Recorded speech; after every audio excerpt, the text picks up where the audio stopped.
අයියෝ බෙහෙත් හොයන්න ඕනේ, ඒක කොටන්න ඕනේ, ඒකට වෙලාවක් එහෙම නැහැ. මට දැන් තිබ්බේ පැය දෙකයි බෙහෙත් එක දාන ඉන්න. ඒ කියන්නේ ඒක ඇත්තටම පහසුයි.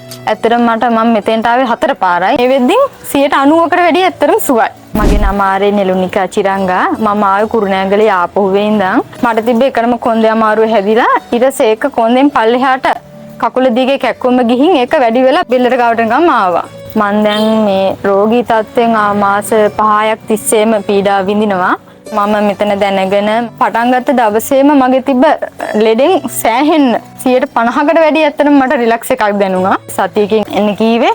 ඒ එන හැම දවසෙම මට දැන් මේ වෙද්දින් 90%කට වැඩි ඇත්තටම සුවයි. පොඩි බබාලා ඉන්නවා. ඒ වැඩක්වත් කරන්න බෑ. හවස් වෙද්දි මේ අමාරුව වැඩිම වෙලා ඉවසන්නම බැරි තත්ත්වෙටම ආවා. කොච්චර බෙහෙත් ගත්තත් ඒ බෙහෙත් බීවටම මට සුවයක් කියන දවසක් තිබුණේ නෑ. විනාඩි 5-10ක් හිටගෙන ඉඳන් මට ඉන්න බෑ අපහසු. මෙතන අපි බෙහෙත් කරලා දුන්නොත් අපි ගොඩ වෙලා ඉන්න දෙයක් නෑ. බෙහෙත් එකක් ගාගෙන ඉන්න දෙයක් නෑ. තෙල් ඇඟේ තවරගෙන ඉන්නවා කියන එකක් නෑ. මට දැන් තිබ්බේ පැය දෙකයි බෙහෙත් එක දාන ඉන්න.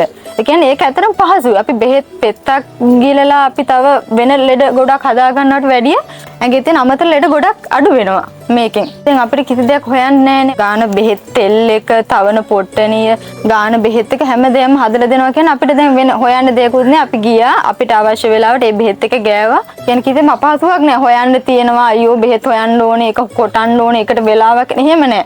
අපේ කවර බහුලත්වයත් එක්ක ඒක ලේසි. කලින් ප්‍රතිකාර කරපු ඒවට ලක්ෂයකට වැඩි වියදම් වුණා. ඇත්තටම මම මෙතෙන්ට ආවේ 4 පාරයි. ඒ 4 පාරට මට රුපියල් 50000ක් අඩුවෙන් මිස 50,000න් එහා නෑ වියදම් වුණේ. ගොඩව පීඩා වින්දා ලෙඩෙන්. මම නම් ඇත්තටම සතුටුයි. ආවට සතුටුයි. හැමෝටම ආරාධනා කරනවා ලෙඩක් තියෙනවා නම් බලන්න කතා කරන්න හැමෝටම ආරාධනා කරනවා.